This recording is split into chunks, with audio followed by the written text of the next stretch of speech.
Good afternoon and good evening from wherever you're calling in from today. Welcome to Global Chamber, and it's our first of the year conversation. And why not exporting? Because exporting is one of our favorite topics. We do cover exporting, importing, and international investing, anything going across borders from a business standpoint. But exporting is where we started. Exporting is what we do every day. Exporting is what our members are involved with. And we're very fortunate today to have one of our favorite members, Carol May, who's the CEO and chairman of the board of Wisdom Natural Brands, is one of those classic exporting companies that had a product. They went overseas. They're now in over 30 countries. They've now diversified across product lines. And so what's really interesting about her story and the company's story is they've been very successful. They've had a lot of growth. They've diversified both geographically and by product. They have probably too many SKUs to count in terms of how they've evolved that way. And so this is a really interesting case study for all of you to study. And so we're very fortunate to have Carol here. She's going to kick off our session today and talk about some of what she's learned and some tips for you around exporting. And then I'm going to follow that up with some conversations about hot markets around the world and some other exporting tips. Then we should have about 30 minutes for Q&A. So if you have questions, send them to info@globalchamber.org. We'll be monitoring them. Also, you can go in the chat room area and be able to monitor them. We'll be able to monitor them there. So my name is Doug Brunke, CEO of Global Chamber. Be global and unstoppable. And the fact that you are watching today tells us that you're in for probably a really great year. It's an exciting time to be alive, and it's an exciting time to be an exporter. So Carol, thank you for sharing your ideas and your thoughts and your expertise, and please let us know what you think. All right, thank you. I'm delighted to be here this morning, and especially to share the dais, as it were, with Doug, whom I admire incredibly. He has developed an organization that is in its own class and is a big help to those who are beginning and continuing in export, import, and general business, actually. So I'm delighted to be here today. I want to share with you some of the learnings that we have had over the years.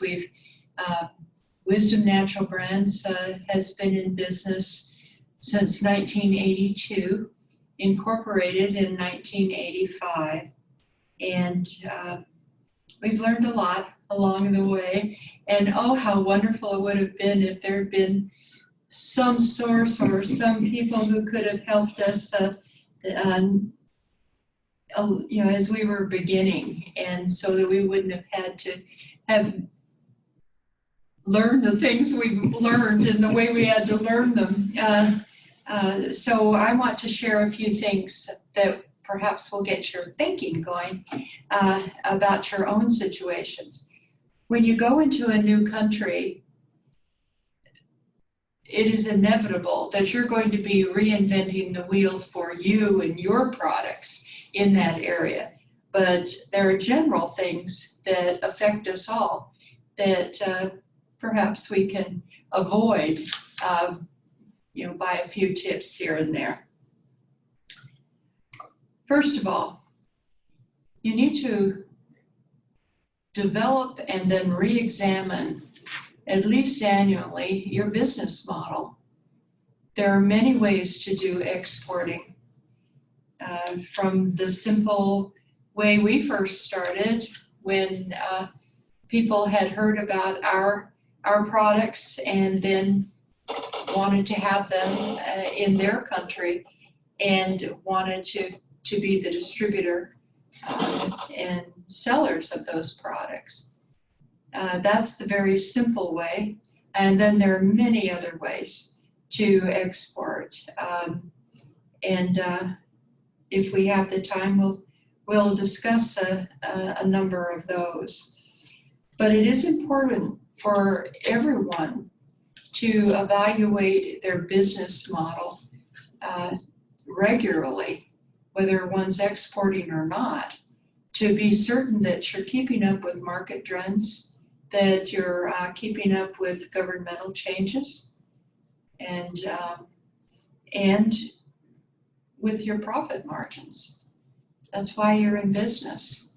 It's important to do business that blesses the lives of people. At the same time, in order to truly do that successfully, you need to make money at it. And so we'll talk a little bit about that.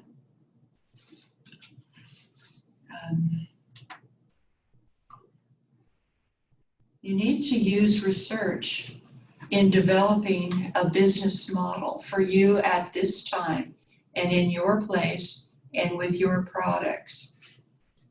Our products are foods. They're sweeteners, and they're natural sweeteners. We have a lot of consumer products that are tools for people wanting to make lifestyle changes toward a better health. We also sell the ingredients for those products. We sell them to other manufacturers for their food products. Other companies may actually sell services, which is a kind of product too, but different than what we do. So there are a variety of different ways to go about things. And I wanted you to know a little bit about what we do, because it does color what I'll be talking about. Those who sell electronics are different than those who sell foods. And the regulations and the opportunities and customs and everything else may well be different from one product to another. So that's important to keep in mind. But once you develop your business model, how you're going to export, you need to write it down, and you need to write down what you're doing, how you see what you want to do and where you want to be. Put it down in as much detail as you can. Now that will take a lot of research. You need to know more about the regulations in a given country. You need to know how you're going to have to package that product. What is required in one country over another. You need to know something about the culture of that particular country, because culture can make a difference not only in how things are done, but in what kinds of products would be even acceptable, much less successful in that country. About the easiest way to do exporting these days would be through e-commerce. And there are many opportunities to do that, both through global e-commerce companies, but also through your own e-commerce sites, through seller sites on various companies and so forth.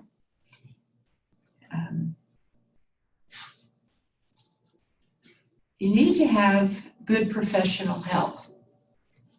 And that seems to be a barrier for many at the beginning in terms of funds and perhaps access. But it truly is important. And when we're talking about professional help, we're talking about legal, financial, the accounting, particularly in cost accounting, and of course in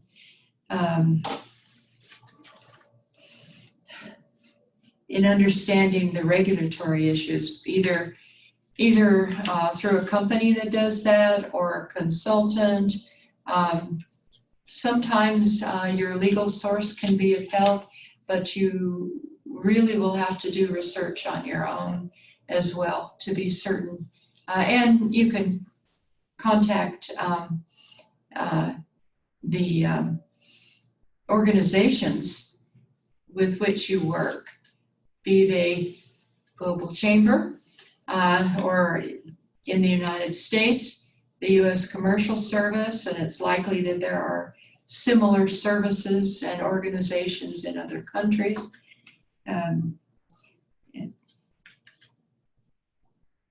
Here we also have the Arizona Commerce Authority in our state, and a variety of organizations. It may be your university, for example.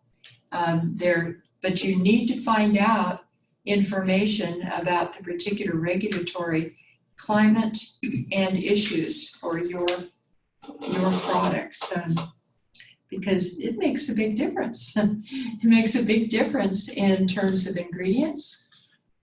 If you're in the Middle East, you are likely not to want an alcohol as an ingredient in your product, but many flavors, even those termed natural flavors, have a small percentage of alcohol. So that's a decision that has to be made, and also it's a regulatory decision in various countries. So that would just be an example. All right, why do you need a lawyer?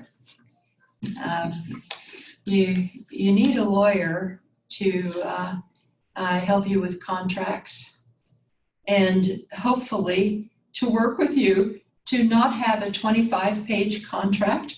It may protect you in every possible instance, but it also could well protect you from clients.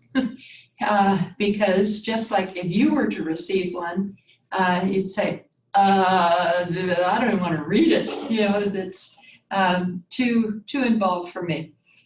Not that anyone's trying to do you harm, but they're also trying to make their life a little easier too. So see if you can get a contract down to 4 or 5 pages, and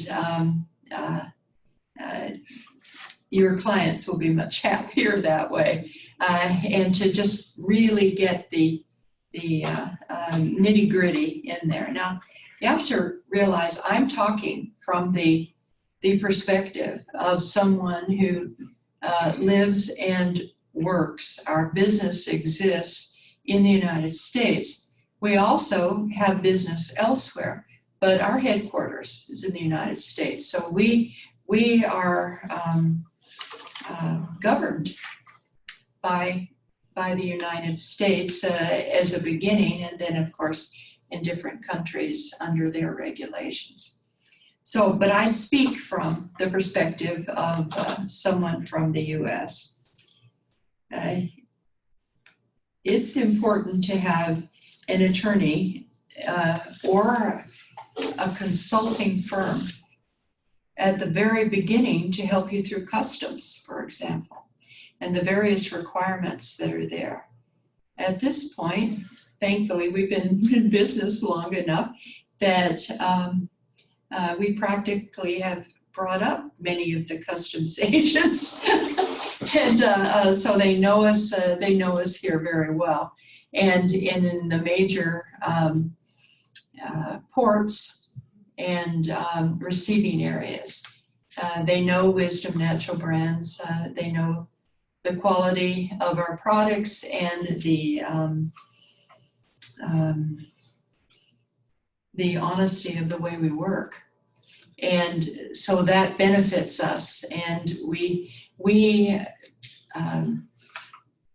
work to have good relationships with the customs folks. It will make a huge difference in the ease of your work, and it can cut weeks off what could normally take much longer in terms of getting your product to and from markets. You need someone, and it's likely not to be the same legal attorney you use for contracts and such. You need an IP attorney. If you have something of value, others want it. And not all countries are as careful or concerned about IP protection as we are in the United States. And a company needs to protect itself. That is, after all, that's what what makes you who you are, and what makes you different from your competitors or from any other products on the market. It's important to protect what is essentially you as a company. And so IP makes a difference. Also, the new focus on privacy policies is extremely important. In the UK and in the EU, for example, they've come out about a year ago with their own privacy requirements for any kind of work done on the internet. Also, it's true in the United States now. Just happened with the California requirements that began January 1st of this year, that are very strict and need to be taken note of for anyone selling into California in any way. It's important to have, if at all possible, a legal representative who knows the country into which you're trying to export, and the language there, whether he or she practices, is actually practicing in that country or not. There are networks of attorneys that are all over the globe, and a practicing attorney here, for example, can contact any of them wherever they are, and then through them work in that country legally. And so it's important to choose an attorney in your own country, certainly here in the US, who is connected with those kinds of networks. And preferably, for example, I'm thinking of an individual here in the Phoenix area who is French speaking as well as English, and has had much experience in French speaking countries, and is a fine noted attorney for export here. Now, if I were looking to be particularly in a French speaking country, be it France or the Ivory Coast or any other, I would certainly think of him first. You want to get as close, you want to get someone who is as close to the actual information as you can, and the experience as you can. There is no substitute for experience in a particular situation or country. All right, what kinds of things do we need to think about? We have to remember that not all places are the best for your particular product or service. Not all countries have an interest in what you do, or not all portions of all countries. And any given country can have various geographic areas that have different cultural foci and different approaches. The government in a particular country can make a very real difference in your success and how you do business there and how well you do business there. So you do have to really learn about your potential market. You have to think about the economy. Now, patriotism aside, here in the US, it is simply a fact that at this current time, the best economy in the world is in the United States. Others are doing well in different pockets and in different ways, but currently it's just the case about the US. So others want to come into the US, understandably. And even in the United States, you know, here we are, we're a global chamber, and we're a smaller and smaller globe on which to work in that we're so able to have access to one another through electronic means and others.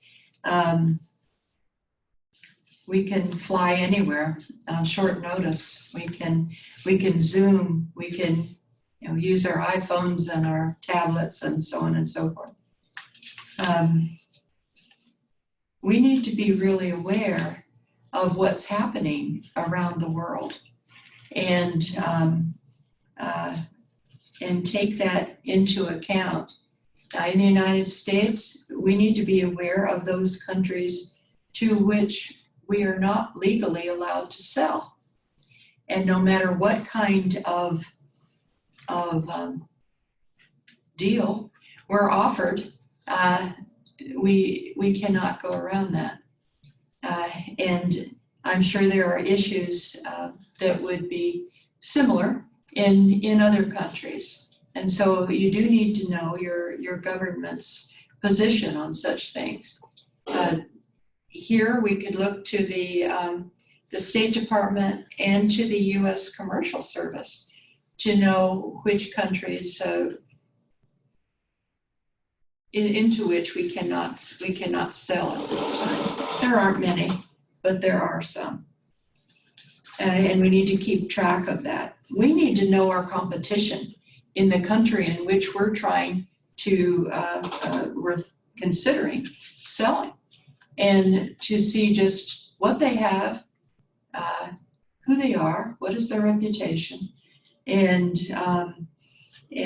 how they sell, and how they're doing, and then how that compares to our product.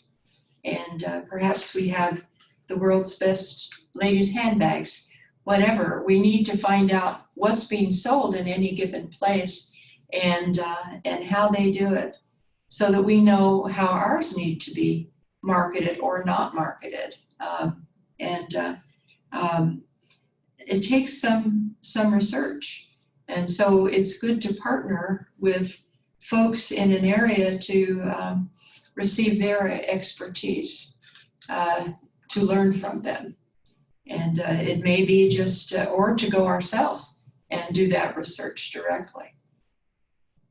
And certainly, there are companies such as Mintel and others that do research around the globe and print it, and that it can be helpful. I just would offer that not all are as well researched as one would like. So do keep your eyes open. And be sure you keep abreast of all political issues, for good or ill. Now, one thing that's happening that's really quite remarkable is that on January 31st, Brexit occurs, and the free trade agreements that have been waiting, should that happen, will go into effect. So in the UK, between the UK and the United States, for example. and they're really quite beneficial to both sides. So that's when you think about, we're going to be hearing about various hot markets. When you think about an opportunity, wherever there's a free trade agreement, that is, it can't be the only issue that you consider in terms of assessing the opportunity for your company at this time. But it certainly is a big one.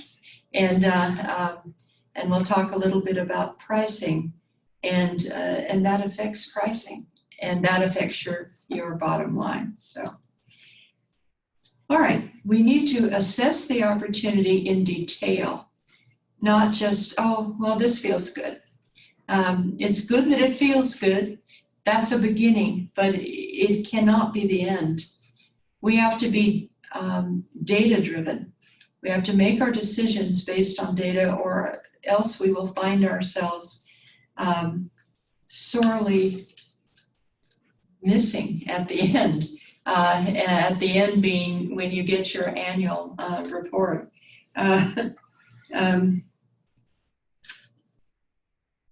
We need to look at the margin that we would end up with in any given situation. We have to do that in the United States as a US company, obviously, but we certainly have to do it when we're thousands of miles away from a company where we're considering or where we're currently selling our products.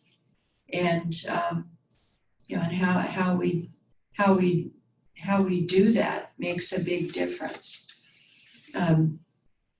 Are we paying for marketing, or do we just sell from our location, and they're responsible for the product from the time it leaves our warehouse, and they take care of it for transportation, that is the buying company, and they take care of marketing and so on and so forth? Or do we do any portion of that? What are the terms? And another issue that has to come into play is that, what are the buying terms in terms of payment? Many times, younger companies start out where the other company needs to pay in advance, or to pay 50% in advance and then the rest upon delivery.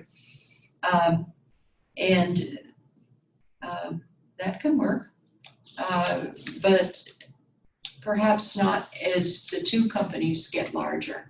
And terms must be negotiated. And then there's also deciding that you want to go into a particular, you meaning in our case, our company wants to go into a particular area that it feels is truly fertile for the sales of our particular products. Then we would do, and we have done, as you would start any company here in the United States or elsewhere, we would determine the capitalization we needed, and decide how that was going to be spent, which partners we needed to make there, but we would establish ourselves as a company in that country, and that's a different approach, but as you grow, it definitely becomes something important. For instance, in the UK,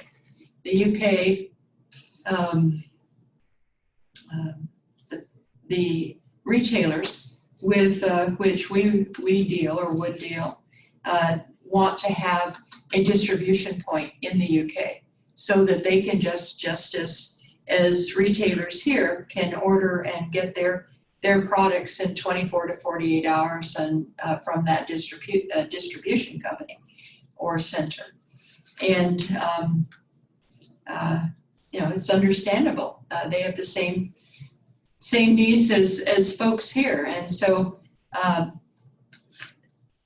making that change can be very helpful to your business as you grow. But all things in their time, and that's what you need to think about. If you're well capitalized, great. But if you're like most beginning and growing companies, you have to watch your pennies as well as your dollars or euros or whatever currency, and that may not be possible at the beginning. So, but when you come to pricing, and you compare it to what you would price your product for locally, whether here or elsewhere, but wherever you are, as opposed to internationally,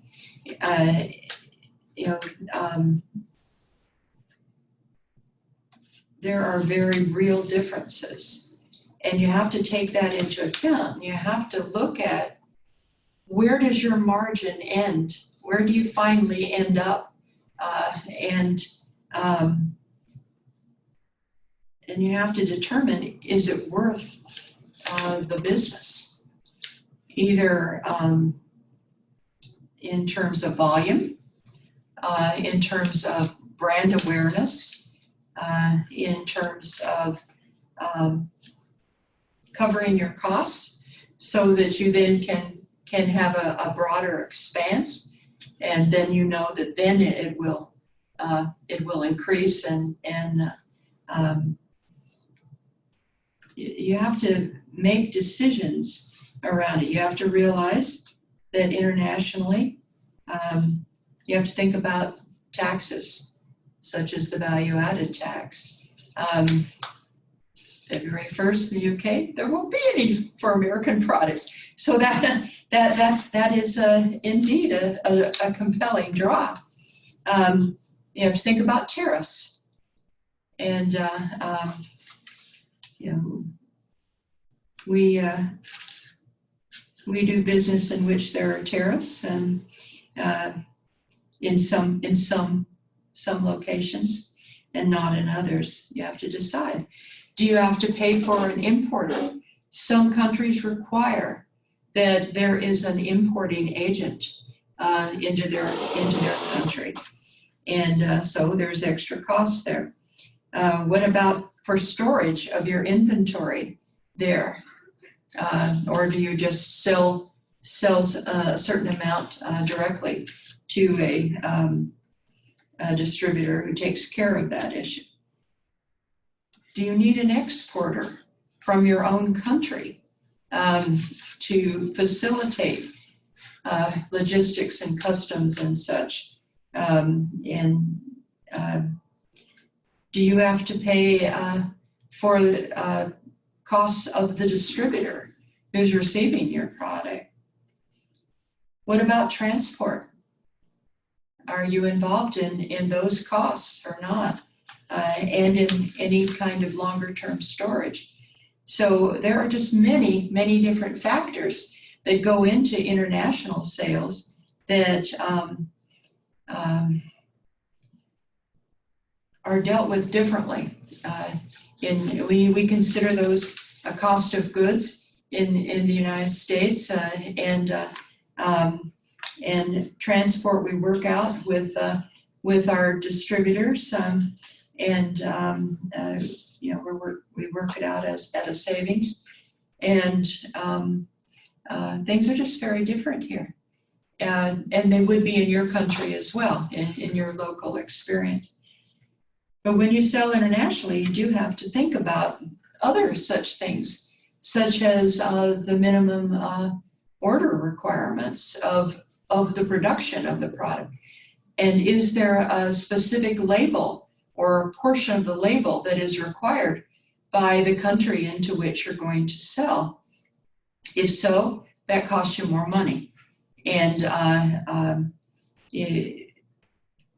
because you usually start out with a smaller amount, and many companies don't want to give you a smaller amount for production, for co-packing or such.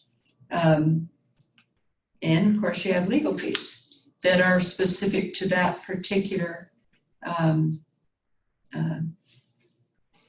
partnership that you're wanting to build in another country. So those are things to think about. And you need not just think about them, you need to write them out and per unit figure out, okay, what does it cost? And then what will the market in that particular country allow? You need to do that kind of research to see what what people will pay for your kind of product. And then about logistics and documents, we found that it's very important. You can hire a company that will do all that for you to go into whatever country. Or you can do as we do. We have a person whom we had hired for other things, and she was so terrific. We gave her this job, and she's been even more terrific with that. Extraordinarily organized and detailed, and her records are available at every given point, and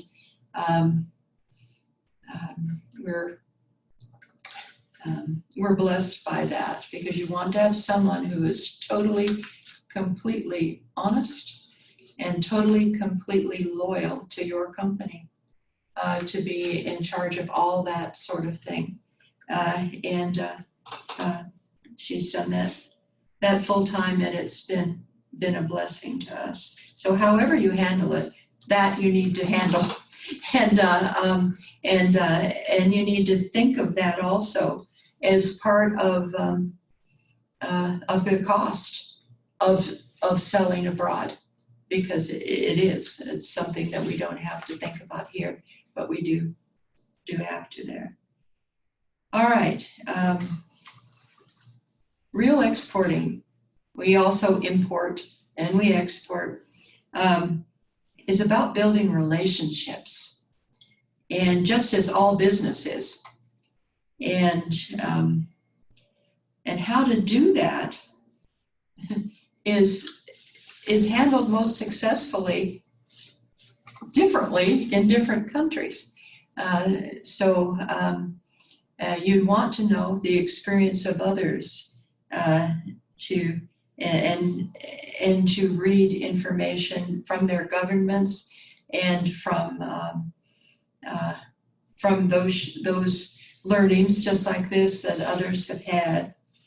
If possible, it's best to meet an individual in person, the individual with whom you'd be best working.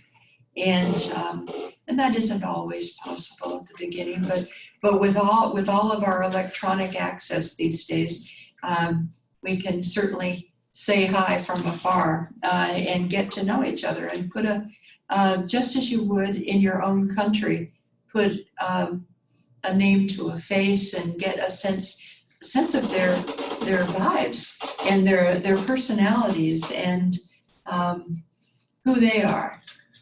Now then, it's wonderful to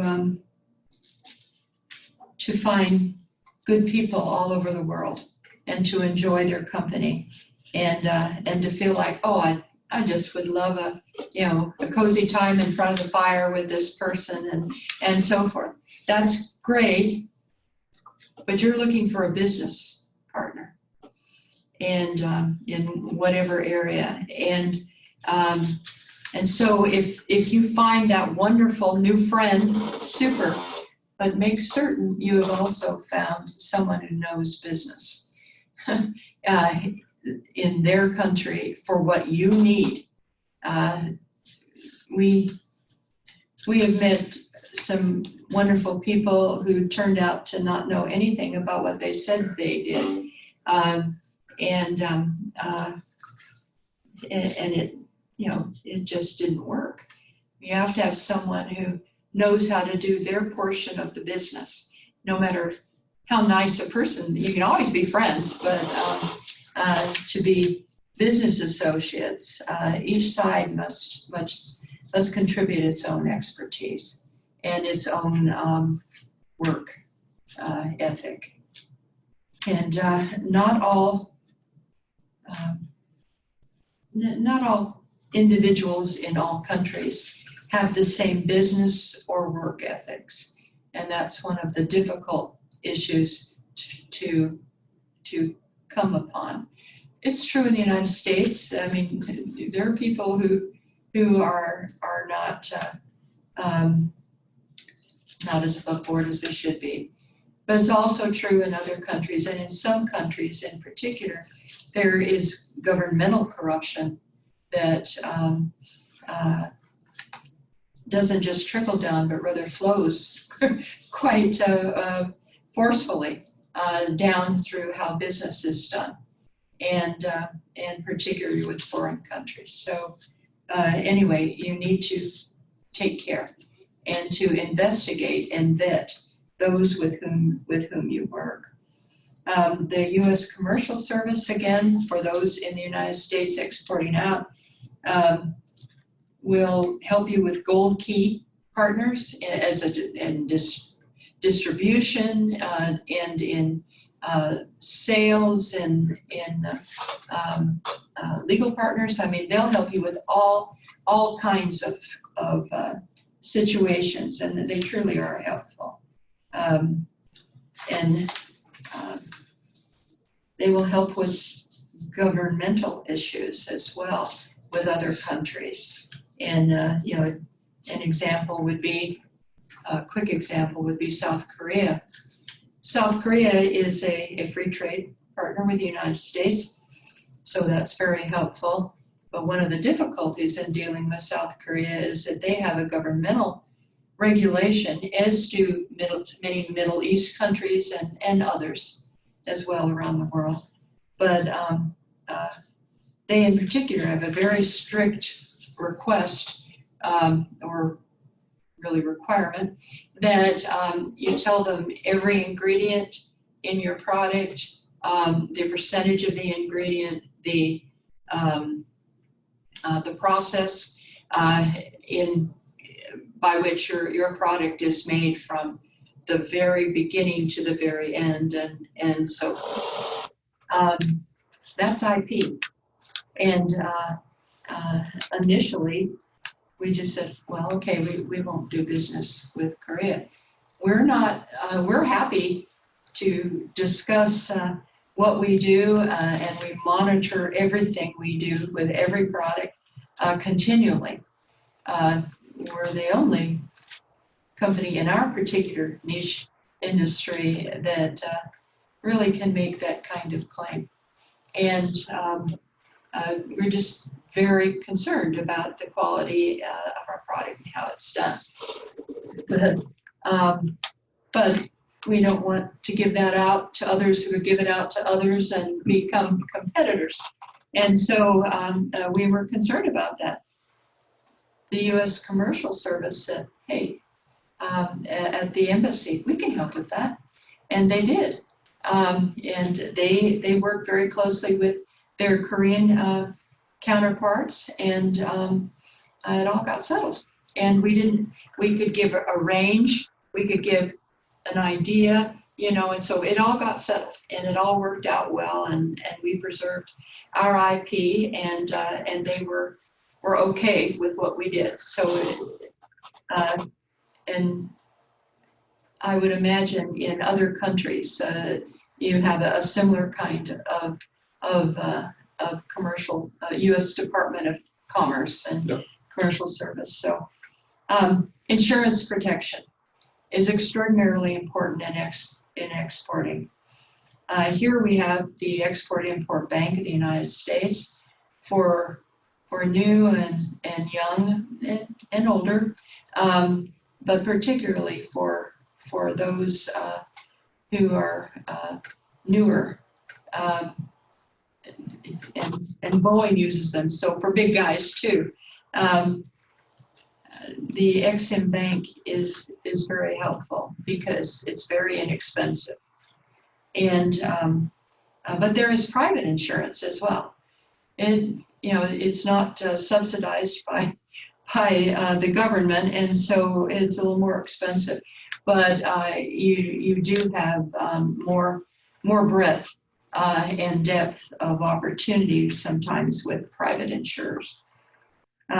What are you looking for? You're looking. They will actually give working capital based on a loan based on the order. If you've got a very large order out of the heavens, just coming like manna down to you,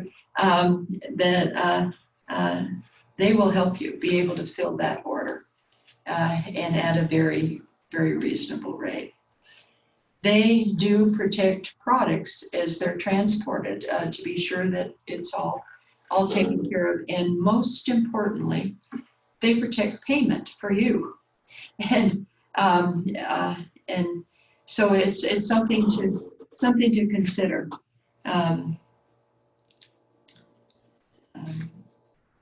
Why is working capital important? In every business where you're actually developing a product, you are gathering the ingredients or the components of that product months and perhaps longer than that before you actually sell it, and then before the terms of your sale come to fruition, whether it's 30, 45, 60, or 90 days, or sometimes 120, whatever your terms are, depending upon the size and value of the goods that you're selling. And so you can be out several months or even longer, money to just put together your widgets or your foods in our case. And so working capital can make a real difference. You can also, develop a working capital relationship with the bank, and in terms of a line of credit. And you just have to be sure that, for instance, in the United States, you have to be sure for some banks that it is they don't deal with international business. They only deal with domestic, but not all banks are that way. And so you have to look around and build those relationships too, because as you grow, you will need some money help, or will choose to use a working capital, either line of credit or loan or whatever, in order to take care of this issue. And then you pay it back quickly as you get your money, and it's up and down and so forth. But you then can use your own revenues coming in to do other kinds of more immediate things. And at today's rates, it does make a difference. So something to think about. You need to be sure that you are well enough capitalized, whether through your own funds or through bank funds or through a partner, an investor or other partner of some kind, so that you either have the money or the credit to partake of the opportunity. And be sure that a distributor in a particular, however you are selling in that given country, that individual or entity, that distributor that's then going to sell your products into their clients and prospective clients, also is well capitalized. Because we have found some real problems in that regard, you need to vet them. You need to see the actual documents that show what kind of funds they have available, and a real business is not uncomfortable showing you that. And it's essential, or you'll find that your products will sit somewhere between the ocean and the warehouse, wherever, and then they'll be looking to you to actually finance them, although you've given them a price that would have included their own financing, and it can be a sorrowful situation, and very disappointing at the very least. So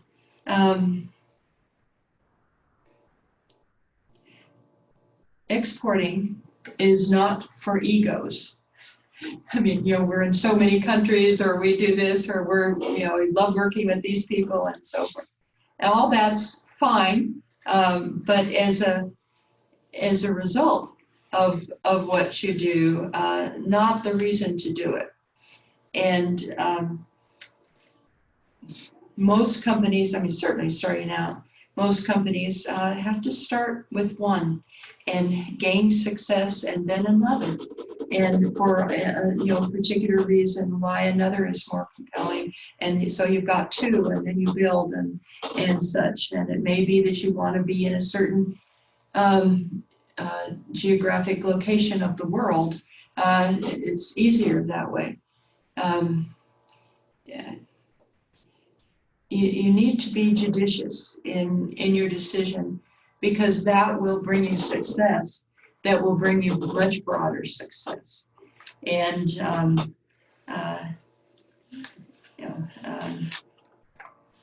this year we're making some very big decisions to go to very big places, and we've looked at all these different facets of exporting that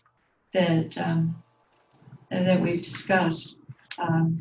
They're quite different places, but the reason we're going is actually the same, and that's that our particular products support the governmental and consumer concerns about having too much sugar in their diets. And our products are tools, tasty tools, but tools nonetheless for people to be supported in their own choices toward health. And about 25% of people in China are diagnosed with diabetes now. About 45% in India, and so they have asked for our products. They've come to us, and so we've really looked at it now for about a year and a half or so, and deciding just what we could best do and how best to do it there, and and as a comparison, about 12% of the American population has diabetes. So they're in deep concern about the health of their people.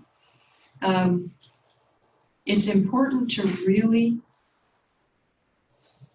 lay out and be sure of the process and the procedures that you're going to use, leading you to success in a given space and different country. And then to monitor very carefully everything that occurs along the way, and then to reevaluate your model. Do we need to change this? Do we need to change that? What do we need to do? And I mean, as you're successful, much less if you're not, but to continually be on top of it. And great joy can come from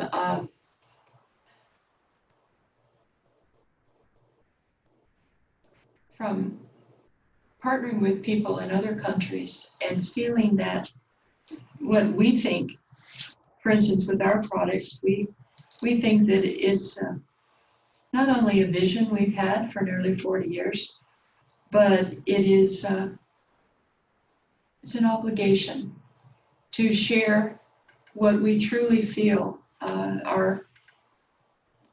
are helpful and good products and great tasting products.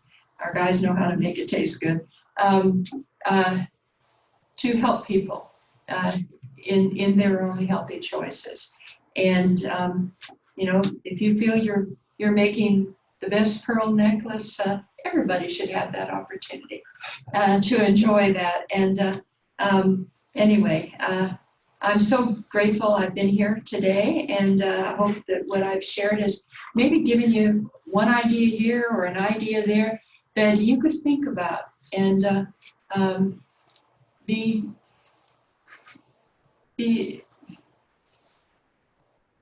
careful to use data-based decisions in what you do, and yet keep the heart that makes it live, and be good to each other everywhere along the way, and success will come, and joy.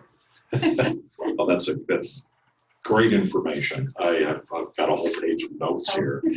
We've only got about 2 minutes to go. So what I would suggest for questions, send them in to info@globalchamber.org, and we'll handle them offline.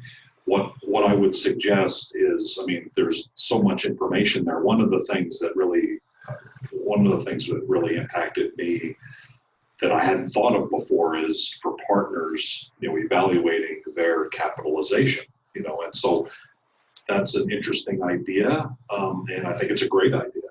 And to your point, why wouldn't they want to show you that if they're serious and they actually can do it? Exactly. Unfortunately, people's thinking actually can supersede their ability to do it if they don't have that in place. One of the reasons why we had Carol speak today was because almost 40 years now with the business, they have evolved their processes to the point where I think it's very helpful and instructive for all of us to see the journey that they've been through. Carol she alluded to it, but she didn't say specifically, for a company to be that evolved, mistakes have been made. That's the way it is. That's the way business is, and you can't avoid mistakes. We've made our share, and everybody makes them.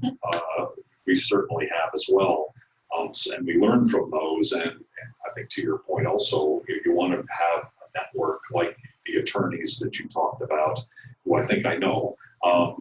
Those people know their business, and they've also made mistakes, and they've seen things happen, and so you want to rely on that expertise. So in wrapping up, just a couple things. Send in your questions to info@globalchamber.org. There was some information that I've got to share that I'll save for another day, but if you're interested in finding out about the hot markets, send me an email to doug@globalchamber.org. So we have a very simple system, and I'm happy to send you that and follow up offline. In the minute remaining, could you just wrap up and maybe any other final words of advice that you want to share to people that are exporting around the world? Because I think you did a really good job, not only of explaining the details, but also putting the bow on it, saying, why are we doing this? And what are we trying to get out of it? And to be personable, but also recognize there's the strong business element. So I think you've wrapped that up really well. Anything else you'd like to share? I'm sorry that I wasn't looking at the clock. I was just looking at the screen, and so I didn't realize, because I'm looking forward to your hot markets too. But this is an exciting year, and you mentioned that earlier, and it truly is. There are tensions and difficulties, of course, but there is so much opportunity. And these systems and the abilities to really make a difference in an explosive way are definitely there this year. And so this is the beginning, not just of a new year, but of a decade. And this is a decade we can indeed make a historical one.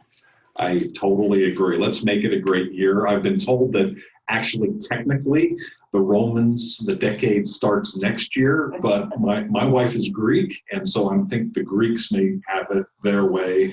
So let's call it a new decade starting right now, and let's make it a great year and decade. Thank you so much, Carol. Thank you. Really appreciate it. Everybody, have a great year. Reach out when you can, stay in touch, and be global and unstoppable.